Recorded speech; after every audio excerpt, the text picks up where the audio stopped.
যাও। হ্যাঁ। তোমার তো বেশি সমস্যা কি? বেশি সমস্যা হচ্ছে স্যার অ্যালার্জি। অ্যালার্জি। অ্যালার্জিটা মানুষের কেন হয় আমি তোমার বলি।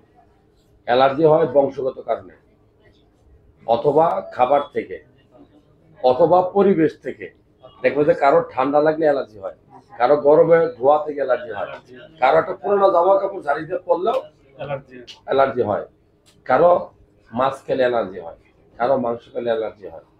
কোনটা থেকে তোমার অ্যালার্জি হয় এটা তোমাকে দেখতে হবে। অথবা কারো সংস্পর্শে গেলে অ্যালার্জি হয়, হ্যাঁ আমার ফুসফাসটা চুলকানো রোগ হয়, ঠিক আছে, চর্মরোগ হয়। কোনটা খাইলে কোন পরিবেশে গেলে, যে জায়গায় ধুলা থেকে তুমি অ্যালার্জি মাস্ক করতে হবে, ধোয়ার মধ্যে গেলে যে অ্যালার্জি বন্ধ রাখতে হবে। তো এইটা একটা ইম্পর্টেন্ট কারণ। অ্যালার্জি হলে আমরা সমাধান করবো কি? অ্যালার্জি কখনো 100% চিকিৎসায় ভালো হয় না, এটাকে কন্ট্রোল করতে হয়। অ্যাজমা যেরকম কন্ট্রোল করতে হয়, ডায়াবেটিস যেরকম কন্ট্রোল করতে হয়, প্রেশার যেরকম কন্ট্রোল করতে ওষুধ খাওয়া, এটাও মাঝে মধ্যে ওষুধ খেয়ে কন্ট্রোল করতে হবে।